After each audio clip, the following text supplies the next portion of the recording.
everyone, it's me Mama Jers, and for today's video, ang gagawin po natin ay gagawa po tayo ng insaladang puso ng saging. So, well, let's do this.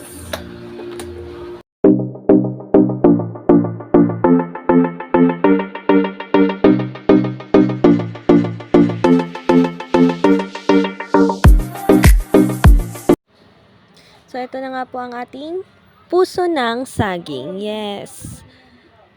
2 piraso lang po yan, guys. Yan po yung gagamitin natin mamaya. Iboboil po natin yan mamaya. Ito na po yung kamatis, sibuyas, at ginger para sa ating mga ricados. At ito na nga po, binabalatan ko na nga po ang ating puso ng saging. Yes. Yung pinakamakinis na balat ay yun po yung gagamitin natin, guys, na para sa ating insaladang puso ng saging. So, mamaya po iboboil po natin yan. Papakaluan lang po yan hanggang lumambot. So, first time ko po talagang gumawa ng ganito, guys. Nag-research lang din po ako kung paano ito gawin. So, kayo ba, guys, mahilig din po ba kayo sa puso ng saging? Kasi ako po, mahilig po ako nito kumain. Lalo nung nasa probinsya pa po ako. Yan, balat lang balat yan. At saka, yan. Tanggalan po natin yung sa niya. At saka, guys, share ko na lang din po yung asawa ko na nagluluto ng, magpa-fried chicken daw. Yan. Para sa tanghalian namin. At ito na nga po yun. Piniprito na po. At charan, tapos na po. Ang bilis naman. At saka may gravy pa siyang ginawa. Ito na po yung ating puso ng saging. Sinaing ko na din po. Nilagyan ko na din yung tubig para sa boil natin. Tsaka luto na siya. Tsaka yung, yan yung natin pala, yung kanina.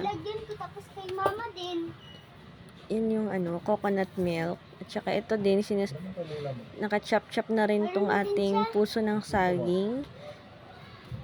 Malalaman nyo naman po kung luto na yung puso ng saging kasi pag tinusok nyo siya sa tinidor, kung malambot na, ay edi okay na yan. Meron pa pala doon sa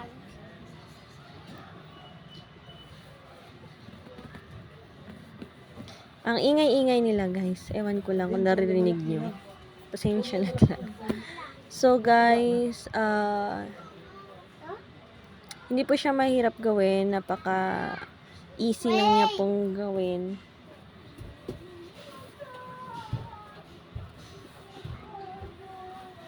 Yan na po. Tcharam!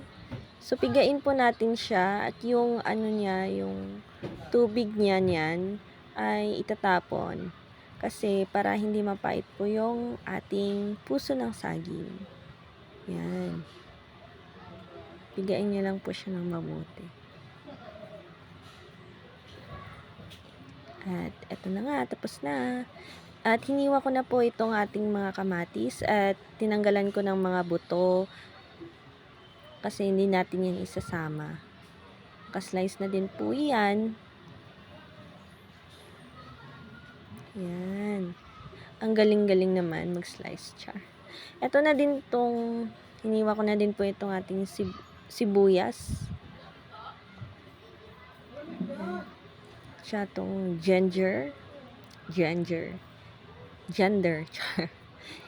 natin. So, napaka lang po to, easy lang po tong gawin. Sa mga mahilig nito, syempre, easy lang po talaga para sa kanila to kasi, yan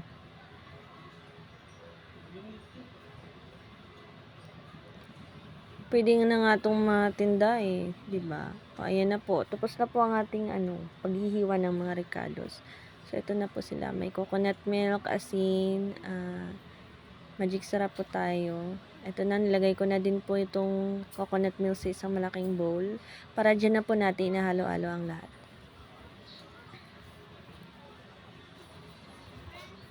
The next is yung mga ricados natin. Yan, dyan na nilagay. Haluin lang din ng mabuti.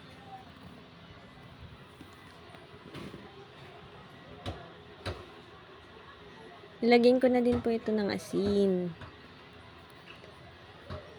Yan. Yung paglagay po pala ng asin guys, nakadepende lang po yan sa inyo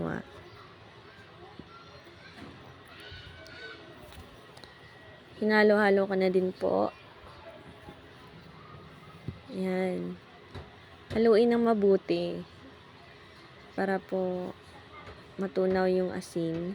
Tsaka ito na din po yung ating magic syrup na para mas sumara. Diba?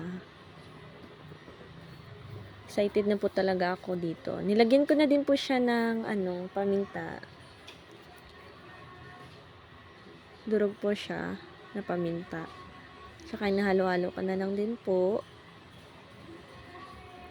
At yung ating puso ng saging.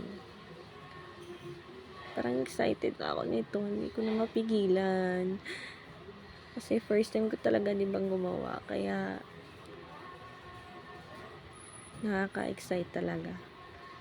Haluin lang natin ng mabuti guys para ma-absorb yung mga niya. Mga pampalasa natin. Hinalo. So, halo-halo lang. Yan.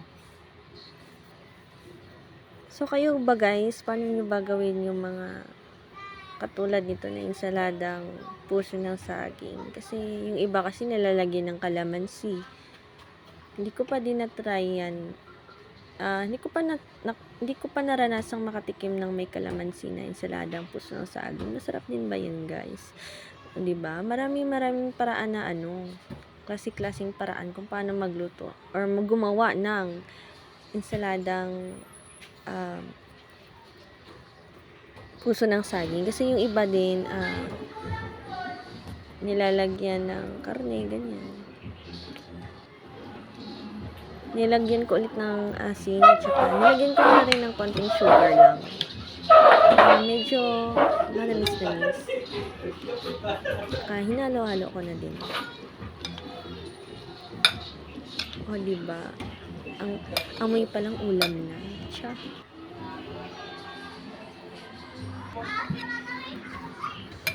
At nilagyan ko na rin ng sili. Syempre, mas masarap din yung may anghang-anghang.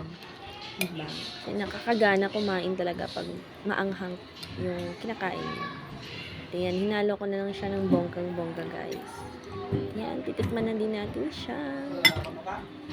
Kain guys. Sarap. Ang sarap. Thank you for watching everyone.